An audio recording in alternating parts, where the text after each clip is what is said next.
Friends, welcome back to my channel YouTube. हम आज मध्य प्रदेश सरकार ने आंगनवाड़ी कार्यकर्ताओं को एक बेहतरीन तोहफा दिया है। उनके मानदेय में बम्पर बढ़ोतरी हुई है। जैसा कि सभी को विदित है कि आंगनवाड़ी कार्यकर्ताएं अलग अलग जिलों में लंबे समय से हड़ताल पर थी और उनकी हड़ताल की जो जायज मांगे थी वो आज पूरी हो गई हैं। इसका नोटिफिकेशन जारी हो गया है, इसकी खबरें प्रेस में प्रकाशित हो गई हैं और इसके बाद ही आंगनवाड़ी कार्यकर्ताएं जो हैं वो अपना कार्य पर वापस लौट आई हैं। आंगनवाड़ी कार्यकर्ताओं की मांगे बिल्कुल जायज़ थी। उन जायज़ मांगों में से बहुत सारी मांगे जो हैं आज पूरी हो गई हैं और ये एक बहुत बड़ी खुशखबरी है। पहली बात यह है कि आंगनवाड़ी कार्यकर्ताओं को जो मानदेय है वो 15 से 18,000 रुपये वेतन के रूप में मिलेगा। दूसरी जो उनकी जायज़ मांग थी कि वर्ष 2018 से उनके 1500 रुपये का जो भुगतान था वो काटा जा रहा था, उसको अब एरियर के रूप में मध्य प्रदेश शासन है जो भुगतान करेगा, तो उनको एक लमसम राशि एरियर के रूप में मिलेगी। इसी प्रकार से 1.5 माह से जो विरोध जता रही थी आंगनवाड़ी कार्यकर्ता सहायिका, उन दोनों के मानदेय में बम्पर बढ़ोतरी हुई है। साथ ही कार्यकर्ताओं का ये भी मानना था कि उनको भवन किराया जो है समय पर नहीं दिया जाता, जो कि उनकी जायज़ मांग थी, क्योंकि उनको जेब से भुगतान करना पड़ता था। तो शासन ने इसका भी वादा किया है कि उनको भवनों का किराया अब समय पर दिया जाएगा। शासकीय भवन में खुलने वाले जो खर्च हैं, उनके जो मासिक खर्च हैं, उनका भुगतान भी उनको किया जाएगा। जैसे कि उनके कई प्रकार के खर्चे होते थे जो कि मासिक रूप से होते थे, वो उनको अब नियमित रूप से शासन देगा। इसके अलावा उनको कई बार जनपद की बैठकों में, परियोजना कार्यालय की बैठकों में, जिलों में स्वास्थ्य विभाग से संबंधित अनेक प्रकार के कामों के लिए इधर उधर जाना पड़ता था, जिसके लिए उन्हें अभी तक कोई टीएडीए का जो है उनको कोई भी प्रोविज़न नहीं था। किसी भी प्रकार का इस तरीके का टीएडीए नहीं दिया जाता था। तो अब आने जाने के खर्च का भुगतान जो है मध्य प्रदेश शासन करेगा। ये एक बहुत ही बड़ी खबर है।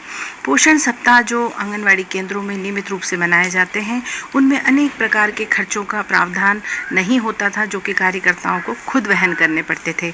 अब पोषण सप्ताह जो मनाने के लिए अतिरिक्त खर्च है वो मध्य प्रदेश शासन के द्वारा दिए जाने के लिए इसमें नोटिफिकेशन जारी हो गया है, प्रेस नोट जारी हो गया है। और इसके लिए जो हमारे मध्य प्रदेश के नगरीय विकास आवास मंत्री भूपेंद्र सिंह ने इस चीज़ का आश्वासन दिया। कार्यकर्ताओं को जो पोषण आहार सप्ताह है, जिसको हर वर्ष पोषण मिशन के अंतर्गत मनाया जाता है, उसमें अनेक प्रकार के खर्च करने पड़ते हैं, जैसे कि सब्जियां, फल वगैरह की प्रदर्शनी लगानी पड़ती है, जनप्रतिनिधियों को आमंत्रित करना पड़ता है, गांव के बच्चों को आमंत्रित करना पड़ता है, महिलाओं को आमंत्रित करना पड़ता है, डेटा एंट्री करनी पड़ती है। उसके लिए अनेक प्रकार के खर्च होते हैं और इसके साथ ही उन्हें कई बार बैठकों के लिए जिला स्तर पर, परियोजना स्तर पर, जनपद स्तर पर, ब्लॉक स्तर पर और स्वास्थ्य वाले भी उनको समय समय पर बैठकों में बुलाते रहते हैं। इसके लिए अनेक प्रकार के ऐसे आकस्मिक तरीके के खर्च उनको खुद करने पड़ते हैं, जिसके लिए मध्य प्रदेश शासन ने आश्वासन दिया है कि उनको इस प्रकार के जो आकस्मिक खर्च हैं वो नियमित रूप से मासिक रूप से आंगनवाड़ी कार्यकर्ताओं के खाते में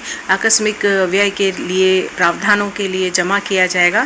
तो इस प्रकार देखा जाए तो आंगनवाड़ी कार्यकर्ताओं की जो हड़ताल है वो काफ़ी सफल रही है और उनकी जो मांगे थी वो वाकई में जायज़ मांगे हैं, क्योंकि आंगनवाड़ी कार्यकर्ता बहनें धरातल के स्तर पर बहुत अधिक मेहनत से काम करती हैं। 0 से 6 वर्ष के बच्चों के लिए काम करती हैं, महिलाओं के लिए काम करती हैं, कन्यादान योजनाओं में काम करती हैं, टीकाकरण में काम करती हैं और अन्य प्रकार की स्वास्थ्य सेवाओं में काम करती हैं। इसी चीज़ को मद्देनज़र रखते हुए मध्य प्रदेश शासन ने काफ़ी सोच समझकर विचार करते हुए आंगनवाड़ी कार्यकर्ताओं की कभी समस्त मांगे जो है वो पूरी करने का आश्वासन दे दिया है। प्रेस नोट जारी हो गए हैं और भविष्य में बहुत जल्दी ये सारी मांगे जो हैं धरातल पर आ ही जाएंगी और सभी को उनका लाभ मिल जाएगा। इस प्रकार आंगनवाड़ी कार्यकर्ताओं को जो हड़ताल के बाद जो मांगे रखी गई, जिससे काफ़ी ज़्यादा महिला बाल विकास विभाग का काम प्रभावित हो रहा था, इस आश्वासन के बाद सभी वापस आ गई हैं और उनकी सभी मांगे पूरी हो गई हैं। अगर अभी अब तक आपने चैनल लाइक नहीं किया, शेयर नहीं किया, सब्सक्राइब नहीं किया तो प्लीज़ कर जल्दी जल्दी अपने सारे फ्रेंड्स के ग्रुप में भेजिए, लाइक कीजिए, शेयर कीजिए और सब्सक्राइब कीजिए।